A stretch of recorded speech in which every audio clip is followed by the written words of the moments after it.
actually got served. I got served with a court summons this week. For what? It was bullshit. It was fake. It was bullshit. It was fucking fake, dude. They fake news summons, They dude? fake courted me. Bill collectors have this shit where they pretend they're lawyers. I've been dealing with this for forever. Bill collectors will hit you up and be like, "Hi, this is an account manager at Rothstein and Burglar or whatever," and they're like, Rothstein, huh? Rothstein. Rothstein, huh? Rothstein and Burger. They're like, "This is and I'm like, dude, Rothschild. I'm like, what is this? Yeah, this is Rothschild and fucking Prescott, dude. They call you up in there. They try to get you to believe that they're. I've done this before. I'm like, dude, are you guys a law firm? They're like, well, technically we do work hand in hand. It's like, yeah, whatever. So you know how I beefed with that one company and put it on the Reddit to be like, this number told me they're gonna call all my family and friends because I was I was leaving them 3-minute voicemails and I'd be like, everybody. I would sing the whole song while I was driving and then just like let it go out. And so people would pick up because I was battling them like left and right. And you would leave voicemails of you singing Backstreet Boys? Yeah, and I leave voicemails on Jesus weekends of me Christ, singing dude. Backstreet Boys to him. So the guy, I called him back. Have you told anyone that that's what you were up to? No, I've been up to some You've wild. just been I just been fighting. psychologically warfare telemarketers? Because they told me they're like, we're gonna call your whole family. So I started calling them every day, like, yo, bro, what's up? What's good with it, dude? You guys just fake promises, dude? You're not gonna actually do it? And I would just every day call them, and like I called the secretary. She's like, I think I could help you. I'm like, honestly, I don't want to talk to someone of your position. Please give me right to the pasture, dude. Just mental warfare. It's a psyop. One of these people, I know you're winning a lot of these battles, but oh, they struck back hard. Someone's gonna fuck you. I was doing a hard psyop on them, and then they fucking struck back, dude. All of a sudden, my cousin texted me. It was like 3 days later. After the Backstreet Boys message, they called me. They called my cousin, emailed my brother. They're hitting my parents up, saying that I was being served with a legal summons for CitiCard, which is a credit card I bounced on when I was 18. It's like, bros, this is over. Like, you lost. You lost. 7 years is up. So 7 years is up? They Is that served. the rule? Yeah, 7 years, dude. Especially if you pick. My mom was like, if you pick up the phone and go like, I don't know what you're talking about. You have to. If you acknowledge it, I heard the clock can start ticking. If you're just like, I don't know what you're talking about. So that's according to my mom. But I'll get her cite sources if you're a fucking Nancy about it. So so they sent these things out. You might want her to cite some sources. People were sending me shit. That's just fucking white trash meta knowledge, dude. Just be like, just ignore the phone calls. It all goes away. And you're like, thanks, Mom. I mean, I have that. That's I all swear I to do. God. People are like, your student loans are due. I'm like, who is this? Well, it works with the IRS too. IRS is on my ass, It's like, dude. I just know a guy who's battling them, and he's like an older guy. He goes, yo, bro, all I gotta do is wait like 6 more years, and this shit all goes away. But he's been battling them for years and years. I think if you become a senior citizen, then maybe they leave you alone. I don't know. I just started. My battle just began. With the IRS? Yeah, I'm in year 1 of my battle with the IRS. This guy owes him some cash. They're like, you owe us $1,500 from 2015. I was like, nah, dude. Yeah, come get me. Well, they'll start penalizing you hard as fuck. How? They'll just add that 15 to 2,000 and this and that. Oh, yeah. They and will. if you ever go to sell a house, they come in and hit you with a chop. That's why I've heard, I have weird debts to the credit cards that I think are gone, but someone told me that, like, yeah, they won't get you, but if you go to sell a house or any kind of big transaction, Yeah. they'll take it right out. So before you sell a house, if you have any weird credit card stuff, settle with them, because you can settle for pennies on the dollar, but if you sell a house, they hit a lien and they just take everything they want.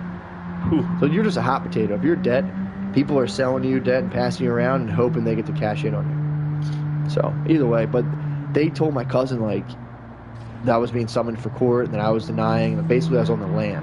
So people were like, dude, you're going to court? Did you get in trouble? I'm like, dude, it's fucking, I'm at war with my fucking ex-creditors. Just leave it alone. It's no big deal. You're at war, and by that you mean just you're not paying. Yeah, I'm singing Backstreet Boys, dude. I'm not paying them. I refuse. They're trying to tell me from $1,200 back in 2005 that I owe them now $9,000. And I'm like, dude, Sounds serious. fuck you guys. No.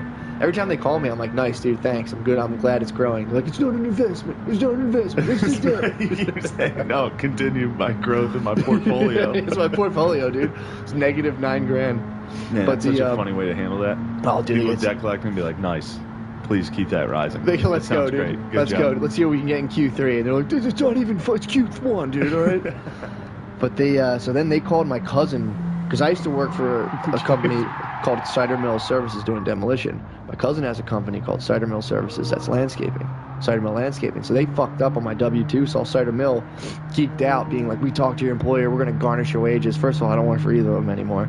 They called my cousin. I was like, so when they hit me, my cousin hit me with that. I was like, all right, I'm going to call him back. And when I called him back the first time, I was, being my quick, usual city wit self, being like, you're not a lawyer. So much city wit. Stop pretending. Dude, I'm a city slicker. So the whole time I was like, dude, when I got the news from my brother and my cousin, I called the place up and I'm like, who is this? I'm like, are you guys lawyers? They're like, oh, we work for, I'm like, yo, dude, you're a fucking bill collector, bro. You're sitting there with a Monster Energy drink pretending you're a lawyer. You're a fucking loser. And I started just hitting this. You got to strike first because they hit hard. So I'm like, you're a fucking... Yes, dude. I was like, strike first. You got to insult. Dude, because they hit you. They're like, they do it to you. They're like, what's the matter, bud? Oh, you can't handle your money? You're a fucking... Like, oh, you can't pay your bills? Well, they only do that because you do the Backstreet Boys. No, they've done that to me before. I've never had somebody call me and be like, what the fuck, dude? What are you, a loser? Because you don't... Well, that's true, too. When they first started calling me, I'm like, dude, I live in the woods, bro. I was like, come get me. And they'd be like, you're a loser. I live in the woods. So I was like, dude, you're a fucking dude in a cubicle with a Monster Energy drink pretending to be a lawyer right now. It's like, you're a telemarketer, bro. Stop flexing. They were like, oh. So then they'd be like, whatever. So then when they started calling my family because they got pissed off. It's crazy. So then I told my cousin, I was like, all right, dude, like, I'm going to call him back again. I called another number, the 188 number they gave me, and was like, hello? And they were like, the guy was like, oh, yes, is this, we have the case. And I was like, what is this for? And I was just pretending to be retarded. Yeah, I know. Letting I thought of that, too. You're play, bro. You're like, yo, I'm actually retarded now. I was just like, what? He's like, you owe money. We're coming. Dude, this guy literally was like, this is a court summons. Do you understand that? And I was like, I don't know what's happening right now. And they're like, we're going to come drag you out of your house, blah, blah, blah. And I was like, no, please, no. And this guy still was fucking like, yeah, you don't like that. He definitely knew you were not retarded. I don't know. He might not. He definitely knew. Because he kept being like, what's the matter, man? What, you don't understand? I'm like, I don't know. He's like, what, are you slow? And I was just like, huh? No, I'm not slow. Dude, it was so funny. Oh, my God, dude. This was a whole different company, though, that I was calling. They didn't talk to me. Dude, they didn't know what are you doing? I'm waging war with creditors, dude. So then I pretend I'm retarded, and this guy gets really mean to me, and I'm like... from your trip to Brazil? Yeah. You maxed out on these credit cards in Brazil? And never paid them. Never paid them. That's when I missed my flight, and I had to buy a whole other plane to come home. I got lost in fucking, like, some area of Brazil. I had to, like, wait for 6 days and fly standby. So finally, I was like, fuck it. I took my credit card and bought, like, a $1,200 flight, got home, and was like... I thought I was walking home to a lucrative real estate deal. Turns out the guys I was working with were committing deed fraud, and like I came home and had no money. I know that story that you cried. Yeah, that was one of the times. Your parents. The time I ran away from home at 19 and cried is when I maxed out my. That was after I maxed out that credit card. I was like, oh guys, I maxed out a credit. But I was like, too bad, you got to pay it off. And I was like, that's so unfair. And ran away and cried. And then the realtor time, when I came back from the deal, found out the deal didn't go through. I was like, fuck it. I had to, like, show houses. And I went out, and, like, I was showing houses. And they were like, hey, we're going to work with someone else. And I was like, that's cool. Like, went out to my car. I was like... He called a guy back. Yeah, that was after. That was another time I cried, dude. But no, so then I called my cousin. I'm like, yo... My cousin's like, what do you want me to do? I'm like... My cousin's like, I'm going to tell him you're dead. And I was like, dude, tell him that I literally just killed myself. Because I got off the phone with him and like tell him, he's like, all right, I'm gonna tell him you jumped out the window, dude. So my cousin called him back and he's like, what the fuck do you guys say to my cousin, man? They're like, what do you mean? They're like, dude, he called you guys and just jumped out the window. He's like retarded. And they're like, have a nice life, sir. And like hung up on him. He jumped out the window. He's retarded. The guy's upset my retarded cousin. He jumped out the window. Oh my God. Oh my God! Man, so you jumped out like a fucking banker and then during the stock market crash. Oh no! 9,000? The jelly bean stock is plummeted. Yeah, dude. They told me they're gonna drag me out of my house, dude. Like, we're gonna come get you, and I was like, no, dude, don't get me. It's unbelievable. It was so funny. That's crazy. I just keep like every time student loans calls, I'm like, yeah, well, I can't pay right now. And they're like, do you want us to default? I'm like, yeah, whatever. Yeah. Do whatever, You dude. can do that if you want. Yeah. Do you know the Indian guys who call about security systems?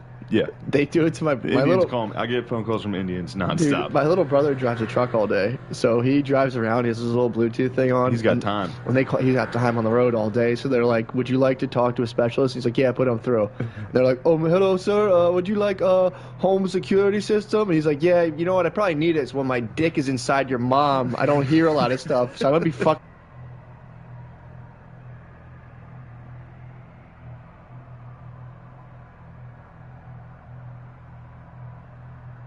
Like, that's one of those, I'm so jealous of your lifestyle. Yeah, that's true. Like, you just get to work and not worry. Like, you build stuff, which is, I mean, it's important. Yeah, It's very important. Otherwise, how is our civilization going to progress? exactly. But also, it's like, I wish I wasn't struck with this burden of just, you know, being in a metropolis, just this burden that comes with being so intelligent and caring about other people. And it'd be so nice to just be just in Home Depot, just a laughing white at dude a Chinese guy.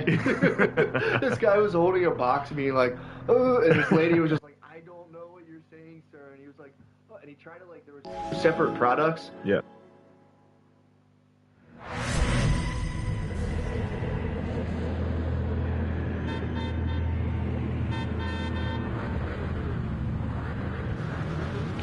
You're just jerking yourself off. Yeah. Like to think that you, a fucking waiter or whatever you do, are just sitting at home and you got the grasp on the entire landscape of Sure. politics in America, and you're like, "Here's what we need to do." It's like you're jerking yourself off. Yeah, I used to do that. I've been in that, and then Yeah. I grew up, and I was like, I started to grow up and be like, oh, I'm a fucking, and the name of the theater sounds like something Asians would name a theater. Yeah.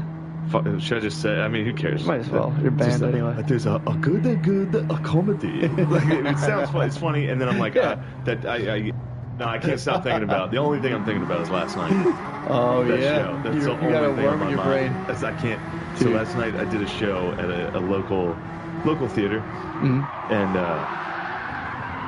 I opened the show with a joke because the theater's in Chinatown, and the name of the theater sounds like something Asians would name a theater. Yeah. Should I just say? I mean, who cares? Might as well. You're banned Just, anyway. There's a good comedy. Like, it sounds fun. It's funny, and then I'm like, Yeah. I immediately, as soon as that joke is like getting I opened with it, and it hardly worked, and I was like, yeah, that joke never works. I always open with that. I like to open with a bad racist joke, make sure everyone knows I suck. Like, just joking. Everything's fine. The place is named Good Good. You're in Chinatown, and you open up, "Welcome to Good Good." Yeah. Hilarious. And it's funny they're Hilarious, they're dude. gentrifying Good, or they're Yeah. gentrifying Chinatown. So it's Definitely. It's funny to gentrify and to steal their culture. By naming it Good Good. Oh, a very good comedy here. $5, all comedy you can have. Do you like alt white guys pretending to wear dress-up clothes? Come in here. What about foreign named comedy girls? Today we have Napana Chamana. Very good comedy. Yeah, I'm definitely banned. That'd be hilarious if like an old Asian dude bought that and just continued with their whole shtick. Yeah. Today we have a Jabuki. Very funny comedy. Is he white? No one knows. Very diverse comedy here. Stop. Yeah, so I can't take it anymore. I went in there and did it. And every time I go, I'm always totally cognizant of the fact that Oh my god. somebody's gonna get upset with it. I'm sorry, the Asian voice I think is like the bottom of my foot in terms of my sense of humor. Yeah, it Just is. if you hit it, dude, I fucking so can't funny. stop laughing. Well, that's why I fucking did it on stage, because it's funny to go up there. It's so funny. $5? Comedy? You want the comedy here? I don't know, man. We sell textbooks. We rip off college kids for textbooks to pay for a good comedy here. Yeah, that's a whole other issue. Do we rip off Barack colleges sometimes? Maybe. Have we ever ripped off a Cheney? Yes. All right. Oh my god. So I did. So you did the voice. Did the voice, and then during my set, I did a joke about. Everybody says they're not racist, and then I said being racist isn't like a yes or no thing. Being racist is like being hungry. Sure, you're not hungry right now, but a cheeseburger could cut you off in traffic, and you could get hungry. Yeah. And then people kind of laugh, and then I say, if it helps, the cheeseburger's Asian. Does that help you feel comfortable with that joke? And then people laugh. Because it seems like the cheeseburger I'm talking about is a black person. Yeah. At which point, the joke is racist. Exactly, But then, when I point out the fact that if it was Asian, you wouldn't be offended. Well, and I've seen it a bunch of times in action. The joke works regardless, but then usually when you hit the cheeseburger line saying he's Asian, everyone laughs. So, the point of that joke is to point out the double standard that it's racist for us to laugh. It is a racist if it is a black cheeseburger. Oh, very black cheeseburger. So if the cheeseburger's black, it's racist. But then if I make it Asian, everyone's comfortable. White people are comfortable to laugh at it. Definitely. Which I'm pointing out the fact that that's a double standard. Very double. Well, you might be too subversive for your own good. Maybe, but I think it's pretty clear when I say, does that make it better? Yeah. Like I'm saying, if the cheeseburger's Asian, does that help? I think the whole thing is just that, like, so like an SJW sitting in the crowd, the soup's already rotten, dude. Sure. You said cheeseburger, now they're going, meh, and you say Asian, they just go, meh. Yeah, that's exactly what happened. They misinterpreted it, and they took it. 2 stops this time. Yeah, exactly. They do the fucking cha-cha slide of oppression, dude. They're just like, oh. But so then they did this interview thing because it was a game show or like a show. You had three angry people, two angry people. 3 angry girls in the dead front row. So it was like the Muppets instead of old men. It was just 2 angry Asian ladies looking down at you, like, ah. They're very pretty young. They were young too. That was a problem. They were like probably mid to early 20s. So they were just primed for like, he should not be talking about our race this way. Oh, so they were just like, they were full on fucking like. But again, they weren't doing anything wrong. Yeah. They were offended by what I had said, but they weren't saying anything. They just didn't think it was funny, which is fine. Like I wasn't mad at them for that. That happens all the time. You're allowed to people either not get it or not think it's funny. True. So that's fine. I had no problem with that. But then when they do this interview thing afterwards, I was joking with the fact that they didn't like me. Yeah. I was like, these 3 did not like me at all. And I was like, now that we're in the open Q&A session, I figured I'd address that, maybe break the ice. And I did kind of. They started to laugh. And I'd done an Australian joke, so that one of the hosts was like, yeah, they probably didn't like you because they're Australian. And I was like, I don't think that's it. It's probably because they're Asians. And that was what made them very upset. But that was the truth of the matter. Yeah, well, don't just say truth. Yeah. But no, and then I got off stage and I was like, man, I do feel bad. I didn't want to fucking actually hurt their feelings. Yeah, like it hurts more too when they're hot. Yeah, you don't want to hurt hot chicks' feelings. You're like, no, I'm wrong. Well, I just knew it was a miscommunication. Yeah. And I was the only one talking, so it was on me. So like, I felt bad. Okay. I felt bad. I didn't want to hurt their feelings. So I was like, I think I'm going to go apologize to them. And then a female comic that was on the show with me was like, those are actually my roommates. I think they'd be open to you apologizing to them. And I was like, yeah, I can do that for sure. I was thinking about it. I was like, I don't want to rehash it and make it weirder than it has to be. Maybe it wasn't that weird. Maybe it's just my head. And she was like, no, I think it'd be good if you did. And I was like, all right, cool. I can probably do that. Yeah. And then I was like, if I want to, sure. Yeah. So then I'm standing there. And then that same female comic comes walking back in and it's like, okay, now they're out front. You can go apologize to them. Jesus Christ. And I was like, she's on like a headset right now, being like, oh, he's coming out. Then she walked back and approached me and was like, they're outside. You can go apologize. You should apologize. She basically was like, go apologize. She's pretty much shoving you out the door. Yeah, and I was like, oh, man, now I really don't want to. Yeah. It's crazy. That's a normal reaction. But, so then I went out and I was like, hey, sorry about that. I did apologize. I wasn't like, oh my God, I'm so sorry. But I was like, hey, I didn't have any intention of. When I walked up to them, the one girl literally like shuddered away from me. She's like, oh my God. Probably thought you were about to fucking they were like really mad at me. Probably thought you were about to bust your dick out, dude. They were upset. They're ready for level 2, dude. They thought you were about to fucking start jerking off. Full fucking.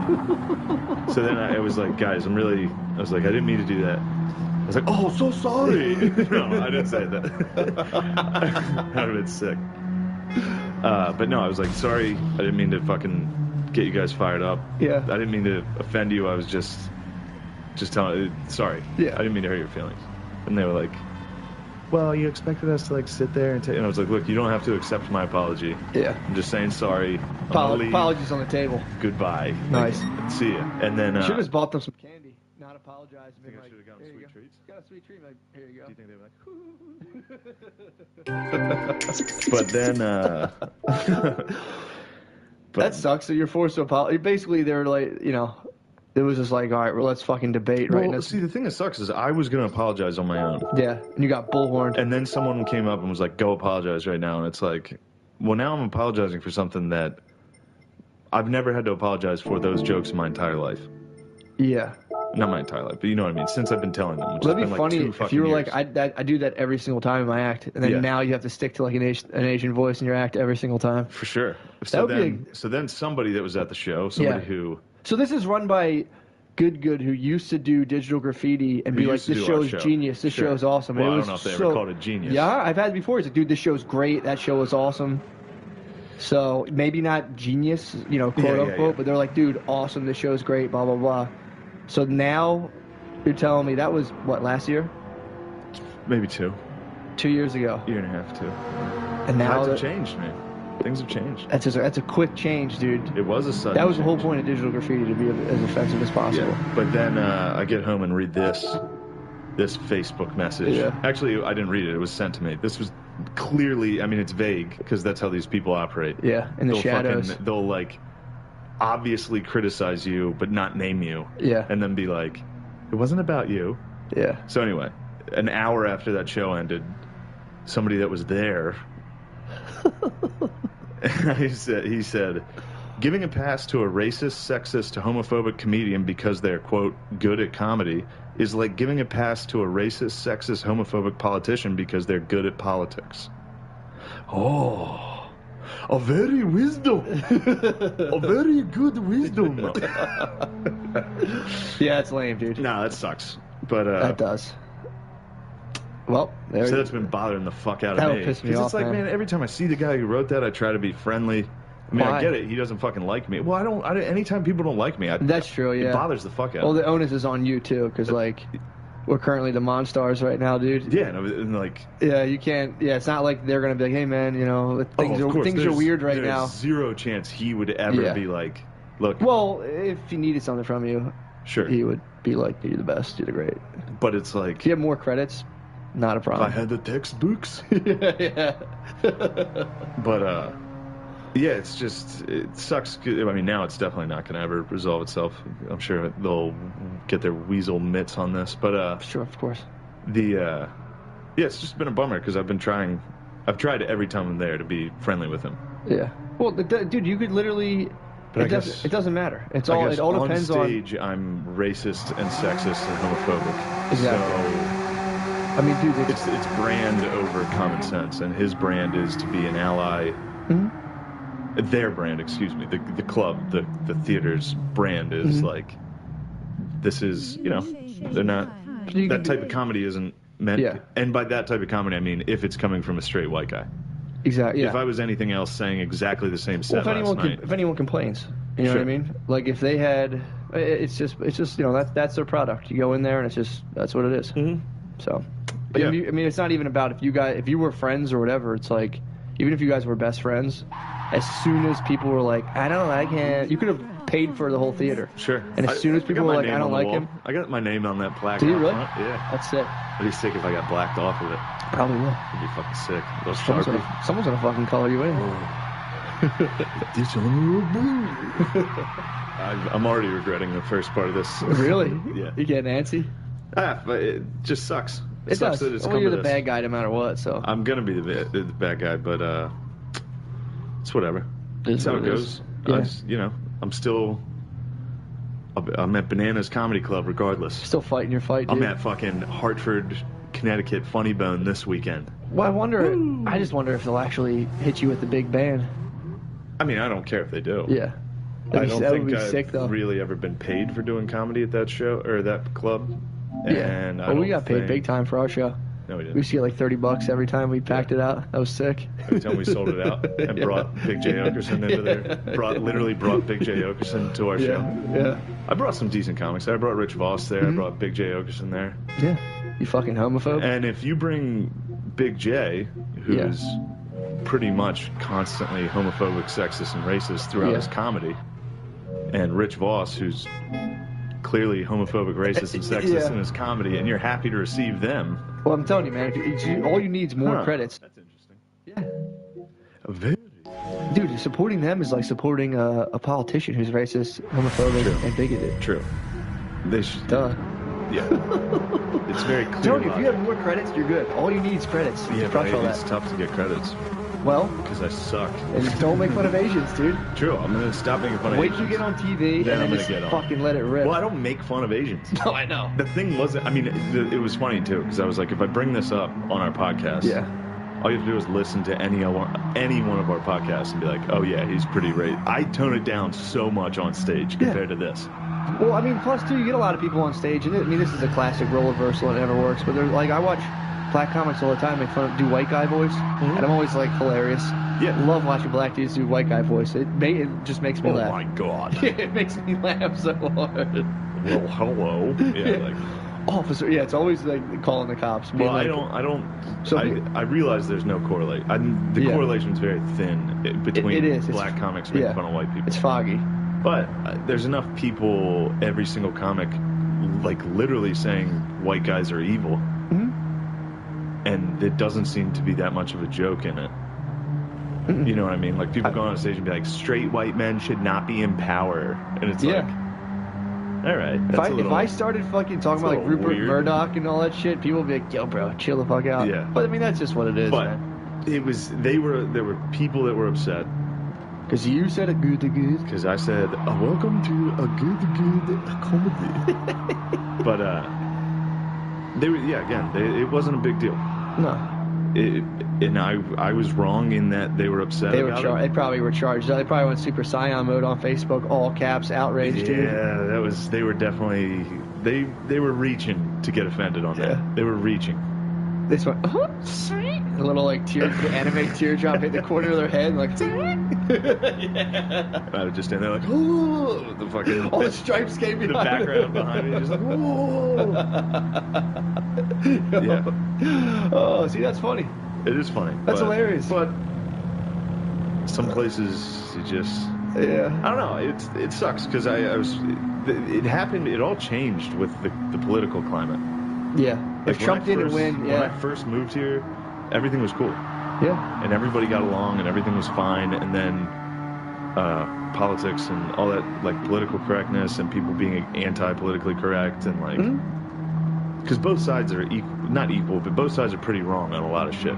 Yeah. Like there's a ton of fucking morons on the anti-PC fucking side that are like.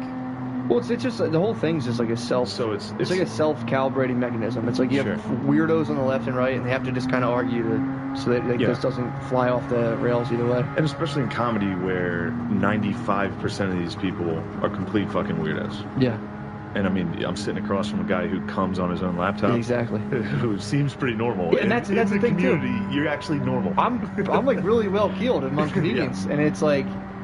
It is funny, dude. And it's also even just like people who, when people talk like they have a huge handle on politics who like don't work in politics, I'm always kind of in my head like, you're just jerking yourself off. Yeah. Like to think that you, a fucking waiter or whatever you do, or just sitting at home and you got the grasp on the entire landscape of politics in America, and you're like, here's what we need to do. It's like you're jerking yourself off. Yeah, I used to do that. I've been in that, and then I grew up and I was like, I started to grow up and be like, oh, I'm a fucking idiot. Yeah. And if you look at pretty much any argument, both sides usually have decent reasons. Like net neutrality even had some decent fucking reasons. Like everything has. Dude, thank our new sponsor, the repeal of net neutrality. Yes, thank you very much. Our new sponsor paying for internet. Yeah. Fuck yeah. We're going to make people pay $20 a podcast to get rich. This podcast now costs $800. 7 bitcoins. All we need is one guy. All we need is Richards to buy this thing, dude. Oh, that'd be awesome. We need Someone could totally buy our Trevor podcast. And fucking Richards to buy this for our $800. Podcast is up for sale right now. Yeah, also,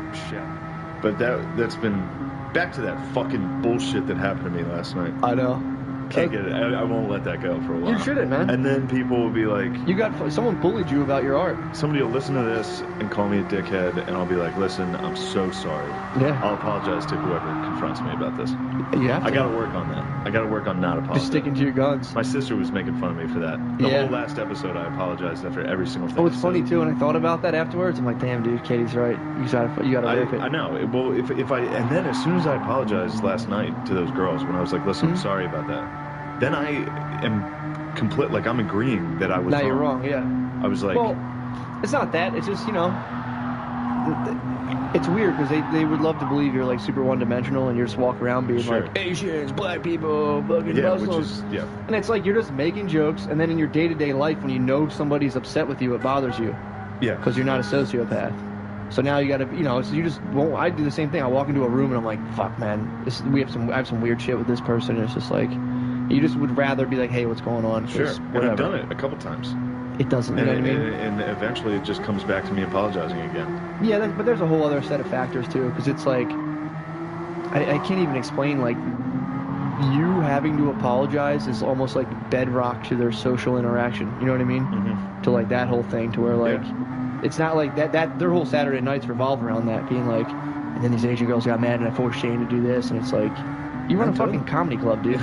No, it wasn't him. No, I know that, but I'm saying like, to be like, yeah, that was fucked up. I've never met a comedy owner like a club owner who was just trying to tell a comedian like, well, they'll tell you not to be dirty, I guess. You know what's also funny? I haven't run into that in a long time. Yeah. It's been like 3 years. Well, once you start middling too, when you're hosting, that's when they hit you with like, be clean. You're like, fuck. Yeah. You're like, oh, welcome to. Oh, I closed. It's funny too when people like host. Because now I have it in my mind that the host should be kind of clean. Yeah. And then a host will walk out and be like, what the fuck is up? How the fuck are you? And I'm sitting there like, whoa, dude. Go, man. Chill the fuck out. I love seeing when hosts go out and just fucking totally rip it. Or like when you're on a show and a host just fucking eats a bird, you get to come out. It's like, yes. After you host and you don't have to host anymore, it's so nice to come out after those. If they do bad, you can just make fun of them. And if they do good, you're like, all right, crowd's hot. I'm going to go out and smash. I remember it now because I kind of did that. Because this weekend at Bananas Comedy Club, the host, Camacho is his last name. Nice. I have a cousin's cousin named Camacho. He's a good bull. What was his first name? James. Okay. James. And I think it's Camacho, but whatever. James. Yeah. He was funny. He's a New York kid. And he went on and was like, he was talking about how he's half Asian, half Puerto Rican. Okay. His mom's Chinese, his dad's Puerto Rican. And he was talking about he was talking about how, his life growing up like that, standard stuff. And then I followed him and I was like, I did not know that guy was diverse. Thought for sure he was white. I was back right before the show. I was giving him the old fucking inside white guy talk. I was like, really? I saw Star Wars, a little too much diversity. You know what I mean? Like I was talking to him like he was a white guy. I was imagining you being at your family Christmas party and all of a sudden there's just like a black guy in your family and you're like, what's going on? Yeah, like 3 Asians are just in my family and my family's like, they've always been here. I'm like, I don't know. I'm not going to say anything, but they don't make sense being here. It's not accurate that they're here. Your sister has purple hair and you just sit here like, what's going on? We got an Arab now. That's true. We got Arabs infiltrating my family now. That's true. Keeping my white blood pure, my fucking depressed, alcoholic, diabetic blood needs, or my dumb white blood needs to remain pure. Well, there you have it. That is just, I just Alex Jones the fuck out that whole episode, dude. It was funny. I've been so upset about that all day. It's just the worst time. You couldn't talk about anything else. It's the worst time for us to have done this podcast. You couldn't. Within less than 24 hours from that incident, somebody messaged me that Facebook status. Oh man! You know what else was funny? Before I went on, I was backstage talking to the girl, the female comic, who eventually would demand an apology out of me. Yeah. Before the show, being friendly, everything's good. And I was like, she was like, kind of asking.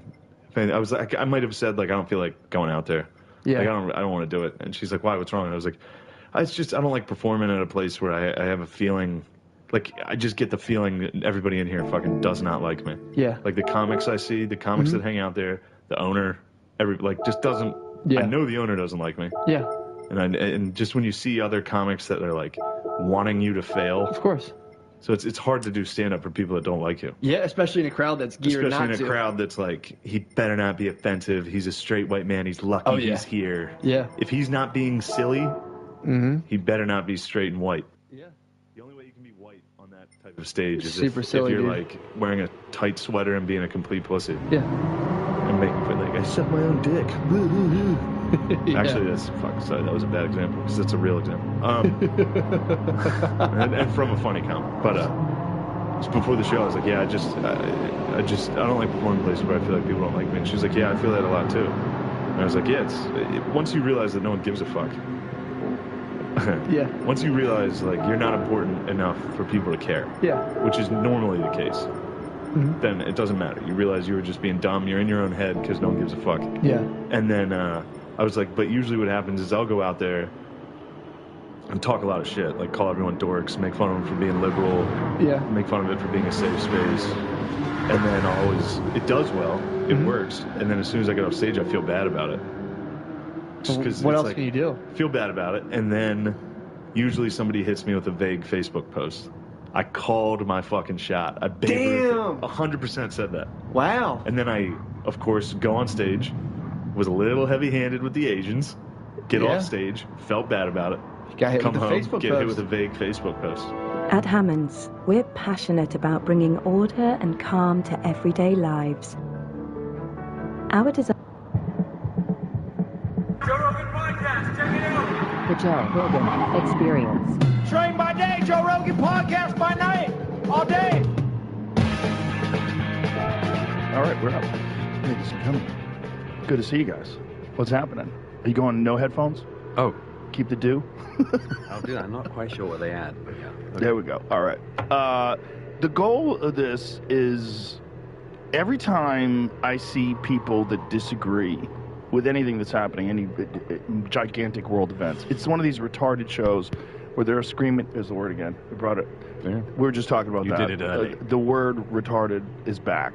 And it's one of the great culture victories that I think is spurred on probably by podcasts. But these things are always like Pierce Morgan-y, which is fine, where everyone's screaming over each other and, there's 5 different people talking over each other. There's never just rational conversations where you discuss things. And I respect both of you. I think both of you are brilliant. And I bet you agree on a lot of things, and I bet you disagree on a lot of things. And it'd be fascinating to see your perspectives on these things. So that's why you're here together. Okay. And well, Douglas, can I ask you something? Yes, sir. Since the war in Israel began, and since the war in Ukraine began, you've had quite a lot of people who are very against both in different ways. Yes. Do you think you've had enough people on who are supportive of either war? I don't know that word enough, if that's a good word. Let's say enough people who are on the side of Israel instead of wild critics. Well, I've had a few. I mean, I believe God Sad is on the side of Israel. For sure. Jordan is on the side of Israel. You had Mike Baker, Coleman Hughes. Yeah. Coleman did it for like 20 minutes, so it wasn't why he was here. No. I mean, none of them. And none of them is why they're here. It's a good question. Do you think you've tilted one way? Me personally? No, just with the guests you've had. The guests? Yeah, probably more tilted towards the idea that perhaps the way they've done it is barbaric. Mm-hmm. But why do you think that is, just out of interest? I'm just interested in your selection of guests, because you're like the world's number one podcast. Yeah, it's not... I don't think about it that way. I just think I'd like to talk to this person. But can I just... Sorry, it's your show, but Sure.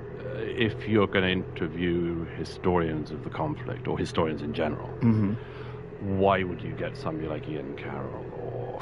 Yeah, but Ian Carroll, I didn't bring him on for that purpose. I brought him on because I want to find out, how does one get involved in the whole conspiracy theory business? Because his whole thing is just conspiracies. Sure. But do you have any...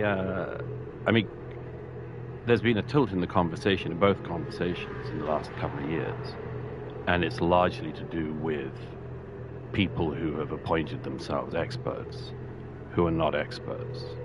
You mean like Ian? I don't think he appoints himself an expert in anything. Who's that other dude who thinks he's an expert on Churchill? Daryl Cooper does not think he's an expert.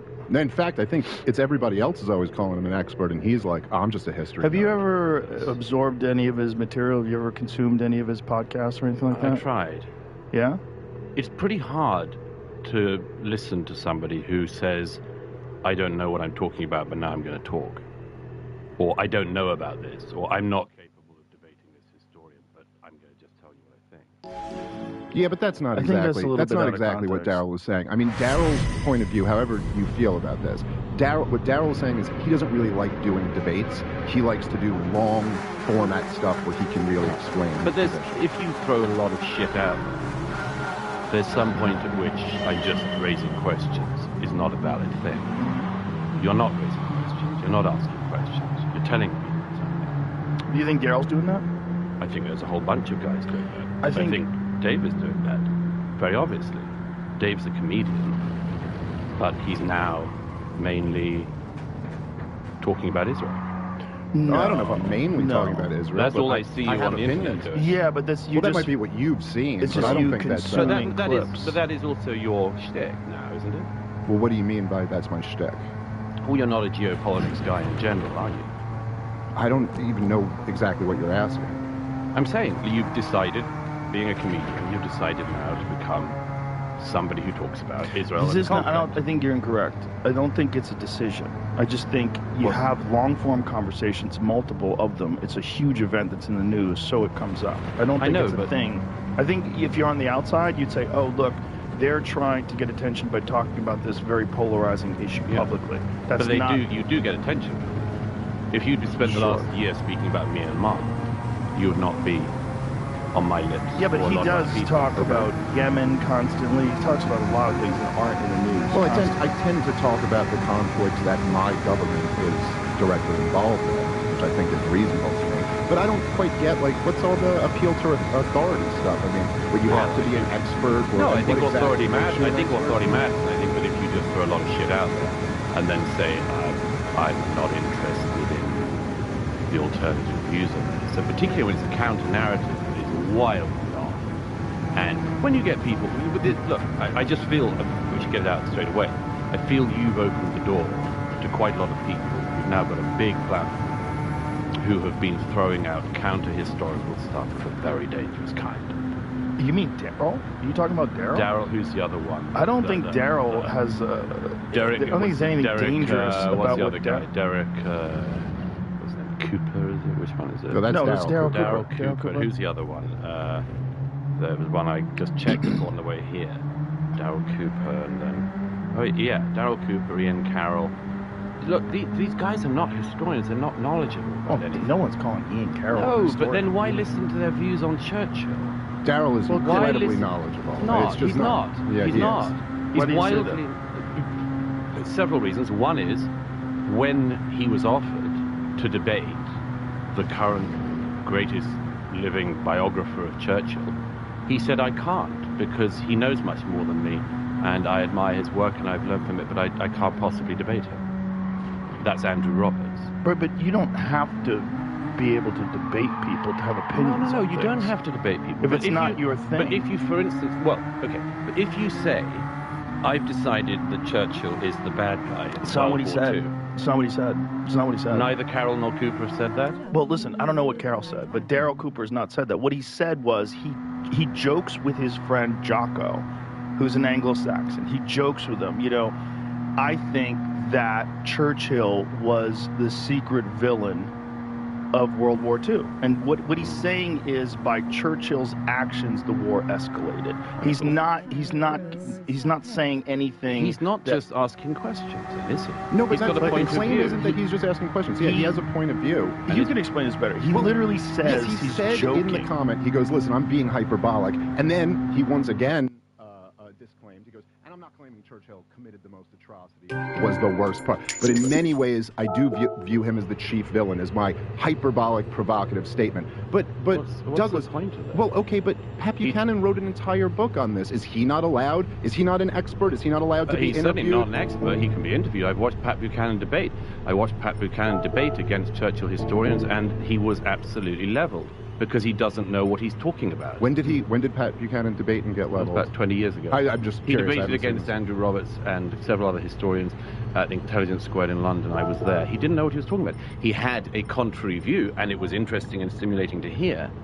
But if you only get the contrary view, which is, isn't it fun if we all pretend Churchill was the bad guy of the 20th century, at some point you're going to lead people down a path where they think that's the view. And that's horse shit of the most profound kind. I don't think that's what he's trying to do. I think that's exactly what they're doing. And the problem is that because your own platform has come about because you're a very successful comedian and much more, and you do ask questions, and you are interested. But there are a lot of people who have come along, partly I think because they've come on this show, who have come along and they've decided, I can play this double game. On the one hand, I'm going to push really edgy and frankly sometimes horrific opinions. And then if you say that's wrong, they say, I'm a comedian. But wait a minute. How can you tell me I'm just a comedian? Well, I'm just throwing stuff out What there. horrific opinions that's wrong are you talking about, specifically? Once guys like this get into very obvious stuff, which is... Guys like Daryl? The ones I'm describing. You very need to clear. listen to Daryl to really understand what he's saying. If you take Daryl's words out of context, Daryl has some of the most nuanced, balanced, and charitable views on all the figures in history. Well, particularly Hitler, it seems. No, you're wrong. True. You're wrong. He doesn't. What did he call him? How did he describe him? I think he compared him to a methed-out psychopath who was holding an entire nation of people hostage, I believe was the way He also put it. said on here that he wasn't anti-Semitic until the Holocaust. There were no speeches of Hitler's in the 1930s. No, again, this is... No. Is this on your show? No, he said he was not public about it. He said he was downplaying it to win over... He said there was a period where he was downplaying it to win over popular support in Germany. Was his argument. There is no historian of World War II who thinks that Hitler was downplaying anti-Semitism in the 1930s. That was what he was doing. He wrote a book about it in the 1920s. He got to power on it, and he grew his power on the back of it. The idea that you can argue that in the 1930s, Adolf Hitler was downplaying the anti-Semitism, there's no historian who would agree with that. So why would you throw out the idea that in the 1930s, Hitler was not being anti-Semitic in public? That was what he was doing in public. He announces to the German parliament what he wants to do. So when you're throwing out claims like he was keeping it down in the 1930s, first of all, what are you doing? And secondly, why?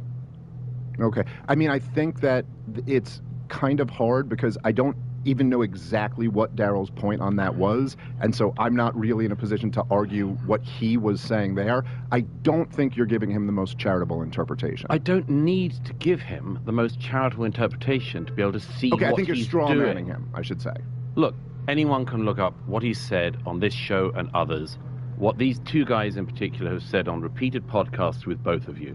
It's an attempt to downplay Hitler and always to do down Churchill. I don't think you downplayed Hitler. You're saying I've way they downplayed Hitler? can. No, I said in conversations with you and others, this is the shtick of these guys. They've decided it's edgy and funny, and I think this is very, very interesting and also very dangerous, because we live in an era now that the right has got some mojo back in America.